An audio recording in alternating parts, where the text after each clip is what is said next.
All right, welcome everyone. I'm glad you're here. Today, we're going to get straight to the heart of what we do in surgical dermatology. This isn't about just reading a textbook. It's about the principles and the precision, the stuff that really separates a good procedure from a truly excellent patient outcome. Let's get into it. I want to start with a quote that, for me, is the absolute foundation of our work. It's from Walter B. Shelley, La terapia navega en los vientos del diagnóstico. Therapy sails on the winds of diagnosis. Just think about that for a second. It's so true, right? Every single thing we do, every cut, every suture, it all has to be guided by our diagnosis. If we don't have that certainty, we're just sailing blind. So here's our game plan. We're going to break this down into 4 key parts. First, we'll get into the right mindset. Then, we'll talk about choosing your biopsy.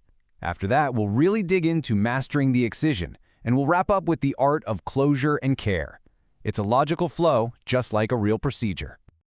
Okay, let's jump right in. Section 1, the surgeon's mindset.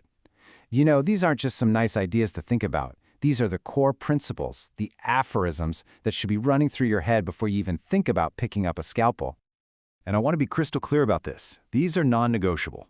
Rule number 1, before you remove anything, you have to have a provisional diagnosis in your mind.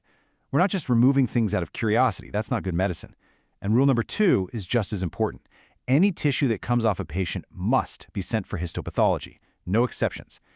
Think of it as your safety net, your feedback loop. It's how you confirm you were on the right track, and frankly, it's how you learn and guide what to do next, especially if your initial thought wasn't spot on. Okay, so with that mindset firmly in place, let's move on to our next section, choosing your biopsy. This is where the rubber meets the road, right? It's where our diagnostic thinking turns into a specific, hands-on action. So, let's set up a scenario here. Something you've all seen. You have a patient, the lesion feels deep, and your gut is telling you this is a dermal process. So what do? Which biopsy technique are you going to choose to get the pathologist the most accurate information possible? This table really lays it out perfectly. It connects what you're thinking directly to the tool you should be reaching for. If you're looking at something elevated and superficial, like an SK, a shave is your best friend. Simple, effective. But what if you're worried about an atypical nevus versus a thin melanoma? That's where a saucerization is key, because it gets you a little deeper, into the reticular dermis. Now, for that deep dermal process we were just talking about, the punch is your workhorse. It gives you that perfect full-thickness cylinder. And of course, when you're dealing with something really deep, down in the fat, or a very large tumor, you have to go with an incisional or excisional biopsy to get the whole story. It's really simple when you think about it. The suspected depth of the problem dictates the depth of your biopsy. All right, we've talked diagnosis, we've talked biopsy. Now for the main event, mastering the excision. And specifically, we're talking about the fusiform excision. This is, without a doubt, the workhorse of our field. Nailing this procedure every single time, well, that's what separates the great from the good. So here are the 6 steps. It looks systematic, and it is, but the magic is in the details. Step 1, the design. Those 30-degree angles aren't arbitrary. That's geometry working for you to prevent dog ears later on. Step 2, the incision. You have to hold that blade at a 90-degree angle to the skin. That's how you get those beautiful, clean, vertical edges that make for a great scar. Then you dissect, you undermine. And let's talk about undermining for a sec. It's not just about loosening things up. You're strategically moving tension away from the closure itself. Then hemostasis, get that bed completely dry, and finally, the layered closure. See how each step is critical for the next?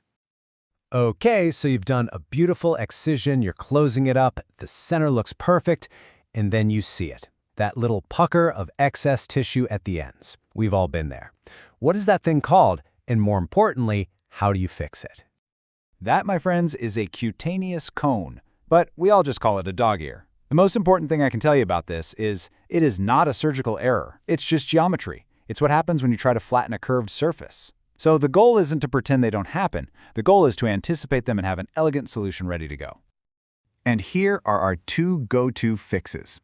On one hand, you have the simple excision. It's exactly what it sounds like. You basically just extend the incision a bit and cut out that extra triangle. It works, it's clean, but the trade-off is you get a longer scar.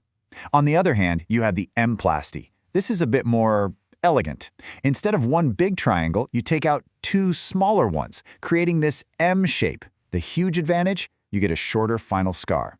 This is an absolute game changer on places like the forehead or the nose, where every millimeter of scar length really matters.